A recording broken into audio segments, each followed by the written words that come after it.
ഈ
സ്ഥലത്തെക്കുറിച്ച് പറയാനായിട്ട് ഏറ്റവും അനുയോജ്യമായ സ്ഥലം ഇവിടെ തന്നെയാണ്. കാരണം വലിയ സൗണ്ടൊന്നും ഇങ്ങോട്ട് കേൾക്കാനില്ല.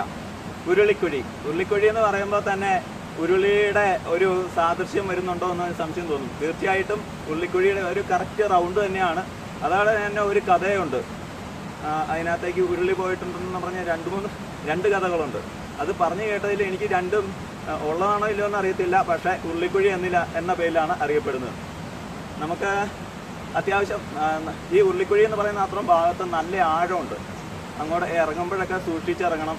നമുക്ക് എവിടെയാണേലും ഏതൊരു വെള്ളത്തിൽ ഇറങ്ങിയാണേലും നമ്മളൊന്ന് പയ്യെ നോക്കിയിട്ട് ഇറങ്ങണം. ചിലർ വരുമ്പോൾ തന്നെ എടുത്ത് ചാടുന്നത് അങ്ങനെയാണ്. ചുഴികളിലും പിന്നെ പാറയുടെ വിടവിലും അങ്ങനെയൊക്കെ പലയിടത്തും കല്ലുകളൊക്കെ പൊങ്ങി നിൽക്കുന്ന സ്ഥലം ഉണ്ടാകും. നമ്മളത് പ്രതീക്ഷിക്കുന്നില്ല. ആഴമുണ്ടെന്ന് ഓർത്ത് ചാടുന്നു. അങ്ങനെയൊക്കെ കുറേ അപകടങ്ങൾ ഉണ്ടാകുന്നുണ്ട്. അതിൽ നിന്നെല്ലാം നമുക്ക് സുരക്ഷിതമായിട്ട് നിൽക്കാനായിട്ട് നമുക്ക് നോക്കി വളരെ സാവകാശം അങ്ങനെ ഇറങ്ങിയാണെങ്കിൽ വീട്ടുകാർക്ക് കൂടുതൽ നാൾ നമ്മളെ കണ്ടുകൊണ്ടിരിക്കാൻ സാധിക്കും എന്നുള്ളതാണ് ഒരു വസ്തുത. അപ്പോൾ ഇവിടെ വരുമ്പോൾ നോക്കേണ്ടതെന്ന് പറഞ്ഞാൽ ഈ പാറയൊക്കെ തെന്നി കിടക്കുന്നതാണ്.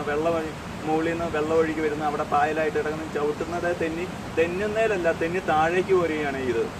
പിന്നെ പാറയിലൊക്കെ വീണിട്ടുണ്ടെങ്കിൽ ഒന്നും പറയണ്ട, കൈയൊക്കെ ഒന്ന് കുത്തിയാൽ മതി. അത് അത്രയും ഒടിയുക, അങ്ങനെയുള്ള ഒടിക്കുക എന്ന് പറഞ്ഞാൽ നിസ്സാരമായിട്ട് കരുതല്ല. ചെറുതായിട്ട് തട്ടിയാൽ തന്നെ ഒടിയും, ടൈലേ വീഴുന്ന പോലെയാണ്. അപ്പോൾ ഇവിടെ വരുമ്പോൾ ഒന്നെങ്കിൽ സൂക്ഷിച്ചിറങ്ങുക, അങ്ങനെയുള്ളതൊക്കെ നോക്കുകയാണെങ്കിൽ ഇതൊരു മാമലക്കണ്ടം എന്ന് പറയുമ്പോൾ തന്നെ ഒന്ന് അറിഞ്ഞു വരുന്നുള്ളൂ. ടൂറിസം മേഖലയ്ക്ക് ഏറ്റവും കൂടുതൽ സാധ്യതയുള്ളത് ഇനി സാധ്യതയുള്ള ഏറ്റവും കൂടുതൽ സാധ്യതയുള്ളതാണ് നമ്മുടെ മാമലക്കണ്ടം. മൂന്നാർ പോകുന്നവർക്കൊക്കെയാണെന്ന് പറയുകയാണെന്നുണ്ടല്ലോ, കറക്റ്റ് 6-ാം മൈൽ വന്നിട്ട് തിരിഞ്ഞ് ഇതിലെ പോവുകയാണ്. കോതമംഗലത്തേക്ക് നല്ല എളുപ്പ വഴിയാണ്. പിന്നെ ഇത്രയും വന്നതിലേക്ക് കഴിഞ്ഞ് കൂടുതൽ നല്ല പുതിയ കാഴ്ചകൾ കാണാൻ പറ്റും. മാമലക്കണ്ടം എന്ന് പറയുമ്പോൾ മാമലക്കണ്ടത്തൂടെ വന്നു എന്നതിലുപരി സാധാരണ ഒരു യാത്രക്കാരൻ വഴിയിൽ കൂടെ പാസ് ചെയ്ത് പോയിട്ടുണ്ടെങ്കിൽ അവർക്ക് ഒന്നും കാണാൻ പറ്റില്ല. ചെറിയ കാഴ്ചകൾ കണ്ടിട്ടാണ് ഇത്രയും മനോഹരമായ സ്ഥലങ്ങളാണെന്ന് പറയുന്നത്. അപ്പോൾ അകത്തേക്കും കൂടെ ഉള്ളിൽ എന്ന് പറഞ്ഞാൽ പല സ്ഥലങ്ങളും ഉള്ളിലായിട്ടാണ്. വഴിയിൽ നിന്നും കിലോമീറ്ററുകൾ മാറിയാണ് പല സ്ഥലങ്ങളും കാണാൻ പറ്റുന്നത്. അപ്പോൾ ഇവിടെ വന്നിട്ട് ഇതൊന്നും നമുക്ക് വഴി പറഞ്ഞ് എത്തിപ്പെടാൻ പറ്റത്തില്ല. കാരണം അങ്ങോട്ട് മാപ്പിലൊന്നുമില്ല, ചെറിയ സ്ഥലങ്ങൾ മാത്രമാണ് ആഡ് ചെയ്തിട്ടുള്ളൂ. അതുകൊണ്ട് വിശദമായിട്ടുള്ള നമുക്ക് ഈ വ്ലോഗിൽ തന്നെ നമുക്ക് ഇവിടുന്ന് ഉള്ളിക്കുഴി വരാനായിട്ട് മാമലക്കണ്ടത്ത് വന്നിട്ട് ഉള്ളിക്കുഴി എന്ന് ചോദിക്കുവാണെങ്കിൽ കറക്റ്റ് അവർ വഴി പറഞ്ഞു തരും. അങ്ങനെ നമുക്കിവിടെ എത്താൻ പറ്റുള്ളൂ. അല്ലാതെ ലാൻഡ്മാർക്കായിട്ട് എന്ന് പറഞ്ഞാൽ ഒരു ആയുർവേദ ഡിസ്പെൻസറി ഉണ്ട്, അത് തന്നെ, അതാണ് ഒരു ലാൻഡ്മാർക്ക് വരുന്നത്. അങ്ങനെ ഇവിടെ വന്ന് കാണുക. നമ്മുടെ ചാനലിലെ വീഡിയോകളെ കുറിച്ച് പറയുകയാണെങ്കിൽ അത്യാവശ്യം വ്യൂവേഴ്സ് ഇപ്പോൾ ഉണ്ടാകുന്നുണ്ട്. അതുപോലെ നമുക്ക് ഒത്തിരി സപ്പോർട്ട് ചെയ്യുന്നുണ്ട് നമ്മുടെ വ്യൂവേഴ്സ് എല്ലാം. ഒത്തിരി നല്ല നല്ല അഭിപ്രായങ്ങളും അതേപോലെ ന്യൂനതകളെല്ലാം വ്യക്തമായിട്ട് പറഞ്ഞു തരുന്നുണ്ട്. അതനുസരിച്ച് എനിക്ക് മുന്നോട്ട് പോകാൻ സാധിക്കുന്നുണ്ട്. അതിപ്പം എൻ്റെയും എൻ്റെ ചാനലിൻ്റെയും വളർച്ചയ്ക്ക് ഏറ്റവും അനുയോജ്യമായ കാര്യമാണ് നിങ്ങളുടെ നിർദ്ദേശങ്ങൾ. പിന്നെ യൂട്യൂബിലേക്ക് ഇപ്പം പുതിയ നിയമങ്ങൾ വന്നിട്ടുണ്ട്. അന്നേരം അതൊക്കെ അനുസരിച്ച് പോകാൻ പറ്റുമെന്നാണ് എൻ്റെ ഒരു പ്രതീക്ഷ. ചിലപ്പം വലിയ നിയമങ്ങൾ മോണിറ്ററൈസ് ആയവർക്ക് കുഴപ്പമില്ല. മാമലക്കണ്ടത്തെ ഒട്ടനവധി വീഡിയോകൾ കണ്ടിട്ടുണ്ടാവും. ഇപ്പോൾ പറയുകയാണെങ്കിൽ ഉരുളിക്കുഴിയാണ് ഈ കാണുന്നത്. അതുപോലെ നമുക്ക് മാമലക്കണ്ടത്തെ മെയിനായിട്ടുള്ള സ്ഥലം എന്ന് പറഞ്ഞാൽ കൊയിനിപ്പാറയാണ്. കൊയിനിപ്പാറ ഓഫ് റോഡ് ട്രിപ്പ് എന്ന് പറഞ്ഞാൽ പിന്നെ ഒരു രക്ഷയില്ല എന്ന് പറഞ്ഞാൽ അടിപൊളി പരിപാടി. നമ്മൾ ഈ കുടജാദ്രി പോയാലും കുടജാദ്രി പോയിട്ട് ആ ഒരു ഫീലല്ല നമുക്ക് കിട്ടുന്നത്. ഇതെന്ന് പറഞ്ഞാൽ വഴിയില്ലാത്ത വഴിയിലൂടെ മുകളിൽ ചെല്ലുമ്പോഴത്തേക്ക് നിങ്ങൾ ഈ വികാലാൻഡിൽ ചെന്നിട്ട് എടുത്ത് കുലുക്കിയിട്ട് ചെല്ലുന്ന ആ ഒരു ഫീലാണ്. അതിലും നല്ല ഫീലാണ് ചെല്ലുന്നത്. പിന്നെ ചെന്ന് കഴിയുമ്പോൾ ഈ സമയം എന്ന് പറഞ്ഞാൽ നല്ല അടിപൊളി മഞ്ഞാണ്, ഒരു രക്ഷയില്ല. രക്ഷയെന്ന് പറഞ്ഞാൽ ഞങ്ങൾ 2-3 പ്രാവശ്യം പോയപ്പോഴും നല്ല കാലിൻ്റെ ചൂട്ടിക്കൂടെ വരെയാണ് മഞ്ഞ് പോയിക്കൊണ്ടിരിക്കുന്നത്. അതേപോലെ അടിപൊളി പരിപാടി എന്ന് പറയാൻ അടിപൊളി പരിപാടി.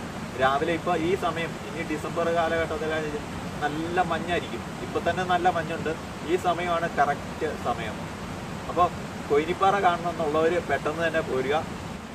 പിന്നെ കല്ലടി വെള്ളച്ചാട്ടം എന്ന് പറഞ്ഞാൽ അതൊരു സംഭവം തന്നെയാണ്. ഇതുപോലെ തന്നെ 2-3 തട്ടായിട്ട് കല്ലടി വെള്ളച്ചാട്ടത്തിനേക്ക് കുറച്ച് കൂടുതലൊന്നും പറയണ്ടല്ലോ. 1, 2, 3 വീഡിയോ ഞാൻ ഇട്ടിട്ടുണ്ട്. അപ്പം അവിടേക്ക് എത്തിപ്പെടണേൽ മാമലക്കണ്ടത്ത് വന്നിട്ട് അങ്ങനെയൊക്കെ ചോദിച്ച് ഒറ്റയ്ക്ക് എത്തിപ്പെടാൻ നടക്കില്ല. കാരണം പറഞ്ഞാൽ നമ്മൾ കുറച്ച് ഭാഗം ചോദിച്ചു വന്നു. അത് കഴിഞ്ഞ് പിന്നെ അധികം വീടുകളൊന്നുമില്ല. ഏത് പോകുന്ന വഴി അറിയില്ല, വല്ല കുഴിയുണ്ടോ എന്തുണ്ടോ അറിയത്തില്ല. അങ്ങനെയുള്ള ഒത്തിരി പ്രശ്നങ്ങളുണ്ട്. ഓരോ പറമ്പിക്കൂടെയൊക്കെ കയറി കിടന്നു പോകണം. മഴ പെയ്യുന്നുണ്ട് കേട്ടോ, ചെറിയൊരു വെയിലുണ്ട്. ആ കൂടെ തന്നെ ഇന്ന് കൊടുക്കട്ടെ കല്യാണം.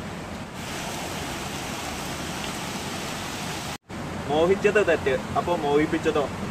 മാമലക്കണ്ടത്തെ വീഡിയോകൾ കണ്ടിട്ട് നിങ്ങൾ ഇവിടെ വരുമ്പോൾ പെട്ടെന്ന് എങ്ങനെയാണെന്നൊന്നും അറിയത്തില്ല, വഴിയൊക്കെ തെറ്റിപ്പോകുന്ന ഒരവസ്ഥയുണ്ട്. അതുകൊണ്ട് മാമലക്കണ്ടത്തേക്ക് വരുമ്പോൾ മുൻകരുതലുകൾ ഒക്കെ വേണം. അതുപോലത്തെ സ്ഥലമാണ് മാമലക്കണ്ടം. ഇങ്ങോട്ട് വരുമ്പോൾ തന്നെ ഏത് വഴി 2 വഴി കൂടെ നമുക്കിവിടെ എത്താം.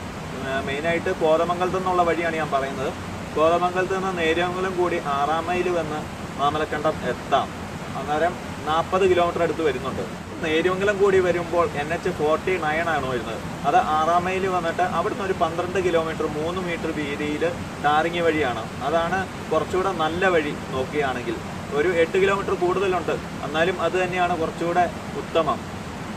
കുട്ടമ്പുഴ തട്ടേക്കാട് വഴി വരുവാണെങ്കിൽ തട്ടേക്കാട് വരെ അത്യാവശ്യം നല്ല വഴി തന്നെയാണ്.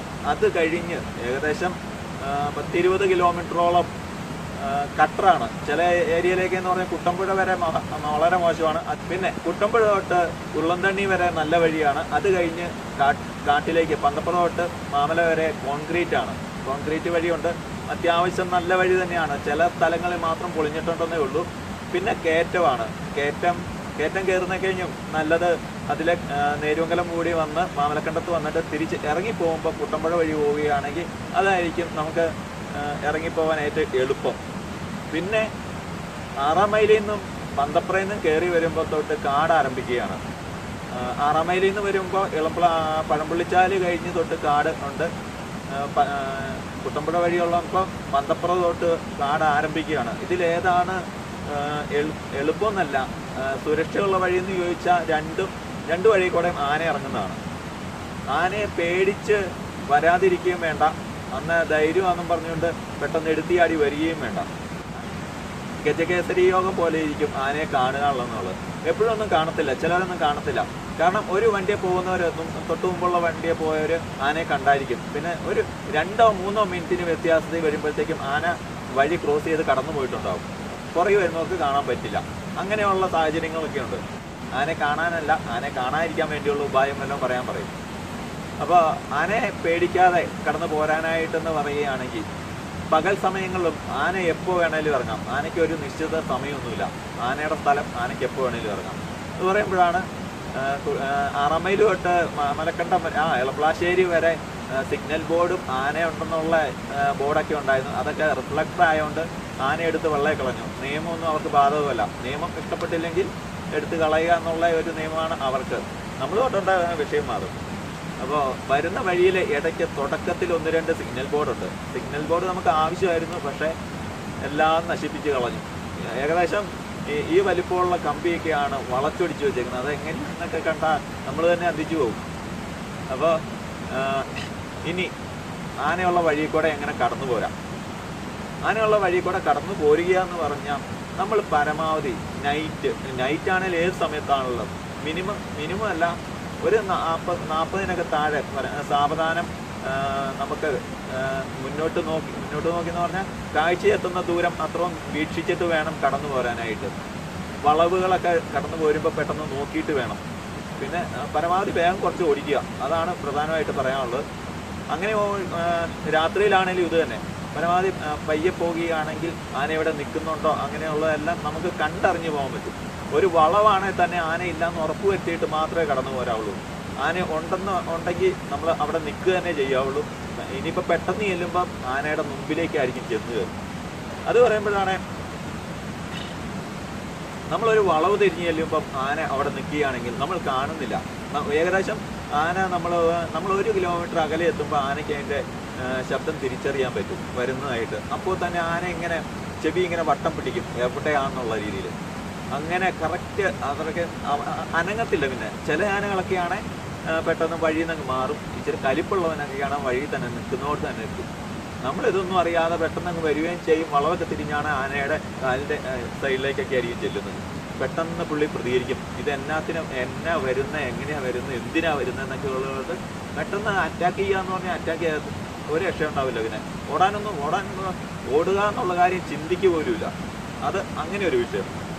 പരമാവധി പയ്യെ പോവുക, അതുള്ളൂ പറയാനായിട്ട്. പിന്നെ എന്ന് പറഞ്ഞാൽ ആന വഴിയിലേക്ക് ഇറങ്ങിയിട്ടുണ്ടെങ്കിൽ ചില സ്ഥലങ്ങളിലൊക്കെ ഉണ്ടെങ്കിൽ അതിൻ്റെ സ്മെല്ല് ആനച്ചൂര് എന്ന് പറയും, ആനച്ചൂര് കിട്ടും. അങ്ങനെ നമുക്ക് ഏകദേശം കണക്കാക്കാൻ പറ്റും ആന ഉണ്ടോയെന്ന്. പിന്നെ ആനപ്പിണ്ടം കിടന്നാലും അതിൻ്റെ ഒരു മണം വരും. അതുകൊണ്ട് അവിടെ ആനയുണ്ടോ, ആന ഇറങ്ങിയിട്ടുണ്ടോയെന്ന് ധരിച്ചോളുക. അതൊക്കെ. പിന്നെ ആനയുടെ മുമ്പിൽ ചെന്ന് പെട്ടാൽ ഒരുപക്ഷെ നമ്മൾ ചെന്ന് പെട്ട ഇന്നാളെ ഒരാൾ പറഞ്ഞു ലൈറ്റ് ഓഫ് ചെയ്യണമെന്ന്. ലൈറ്റൊന്നും അങ്ങനെ ഓഫ് ചെയ്തേക്കല്ലേ.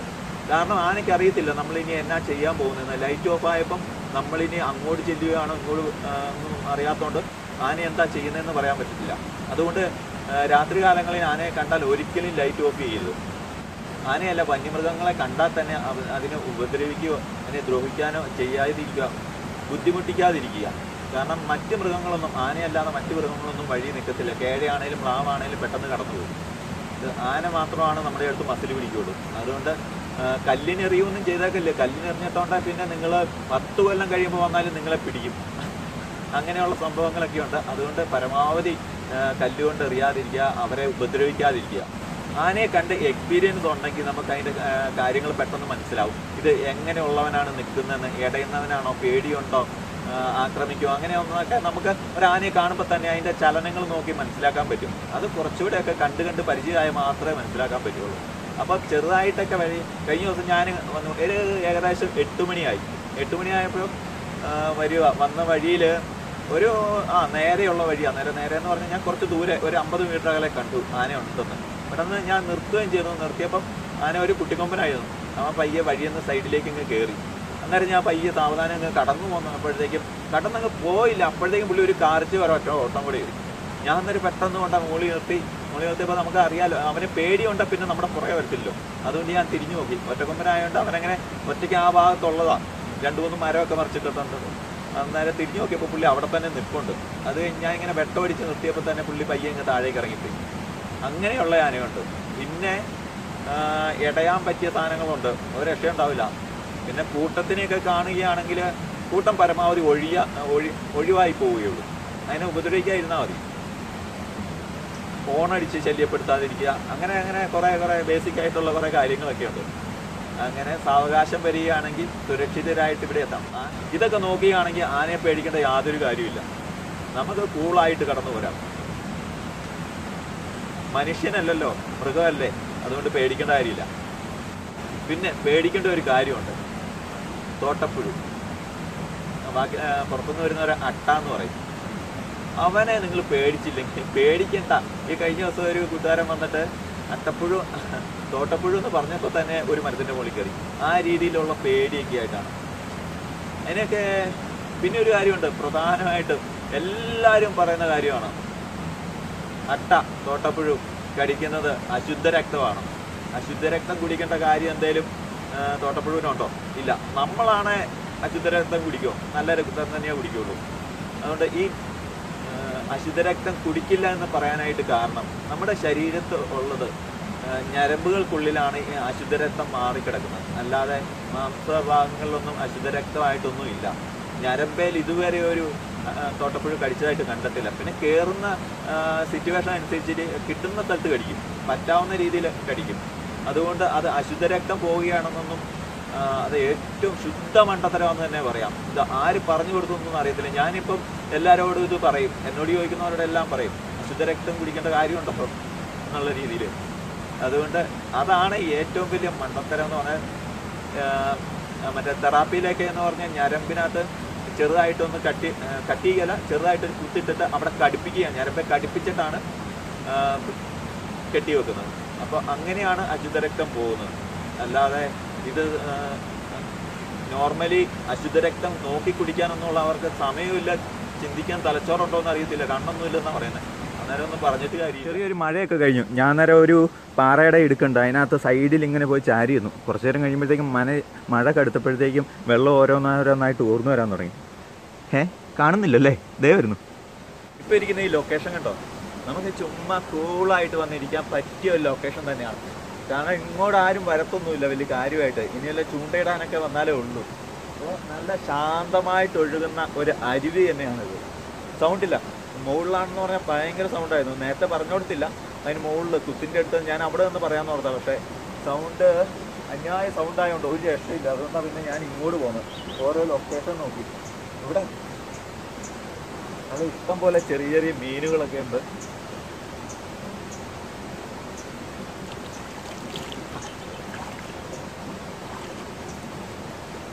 ഇവിടുത്തെ വെള്ളം കുടിക്കുന്നതിന് യാതൊരുവിധ ബുദ്ധിമുട്ടല്ല, കുഴപ്പമില്ല.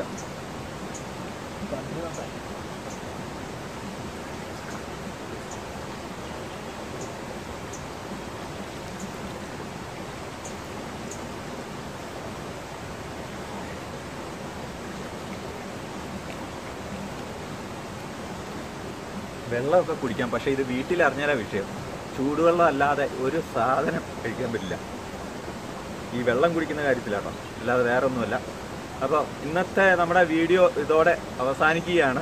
ഇനി മുമ്പിലായിട്ട് ഇഷ്ടം പോലെ തുമ്പികൾ അങ്ങനെ പറന്ന് നടക്കുന്നത്. ഈ സൈഡിലേക്കില്ല കേട്ടോ, ഇല്ല. പിന്നെ മാമലക്കണ്ടത്തേക്ക് വരുന്നവർ, ഇതാണ് നമ്മുടെ ഇന്നത്തെ ഒരു ടോപ്പിക്കായിട്ട് ഞാൻ വെക്കുന്നത്. മാമലക്കണ്ടത്തേക്ക് വരുമ്പോൾ ശ്രദ്ധിക്കേണ്ട കാര്യങ്ങൾ. തോട്ടപ്പുഴു പറഞ്ഞു, ആന പറഞ്ഞു, പിന്നെ ചെറിയ വഴികളാണ്. പിന്നെ പല സ്ഥലത്തും അപകടങ്ങൾ ഒളിഞ്ഞിരിപ്പുണ്ട്. കാര്യം പറഞ്ഞാൽ നല്ല ഭംഗിയുള്ള സ്ഥലങ്ങളൊക്കെയാണ്. പക്ഷേ ചിലപ്പോൾ ഒക്കെ നമ്മൾ ഈ ചവിട്ടുന്ന ഭാഗത്തെന്ന് പറഞ്ഞാൽ വെള്ളത്തിലാണെങ്കിലും ചെറിയ ചെറിയ കുഴികളുണ്ട്.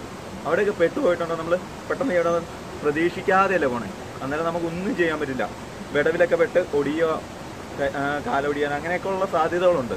അതൊന്നും സംഭവിക്കാതെ നല്ല സേഫായിട്ട് പോകണം എന്നൊക്കെയാണ് എൻ്റെ ആഗ്രഹം. പിന്നെ പറയുമ്പോൾ ഇവിടുത്തെ സൗകര്യങ്ങൾ, ഇവിടെ പറയത്തക്ക വിധത്തിൽ ഒരു സൗകര്യമില്ല. ഒരു ആശുപത്രി കേസ് വന്നിട്ടുണ്ടെങ്കിൽ കോതമംഗലം പോകണം. നല്ല ഹോട്ടലുകൾ ഇല്ല. അതിൻ്റെ ഒരു ആവശ്യം ഇവിടെ വന്നിട്ടില്ല. കാരണം ഇങ്ങനെ വന്നു പോകുന്ന ഒരു സംഭവം അധികം നാളായില്ല തുടങ്ങിയിട്ട്. 2 വർഷം 3 വർഷം അല്ല, ആളുകൾ ഇങ്ങനെ വന്നു പോകുന്നുണ്ട്. പക്ഷേ കൂടുതലായിട്ടും വരാൻ തുടങ്ങിയത് പിന്നെ നമ്മൾ വ്ലോഗ് ഇടുന്നു അങ്ങനെയൊക്കെയാണ് ഒന്ന് അറിഞ്ഞു വരുന്നുള്ളൂ, ഇതിലെ പാസ് ചെയ്ത് പോകുന്നതൊക്കെ. അപ്പോൾ അത്യാവശ്യം ആൾക്കാർ വരുന്നുണ്ട്. നമ്മൾ ഓർഡർ ചെയ്ത് ഭക്ഷണമൊക്കെ ഓർഡർ ചെയ്ത് കൊടുക്കുന്നുണ്ട്. നേരത്തെ പറയുകയാണെങ്കിൽ നമുക്ക് മുൻകൂട്ടി അത് പറയാൻ സാധിക്കും. അങ്ങനെ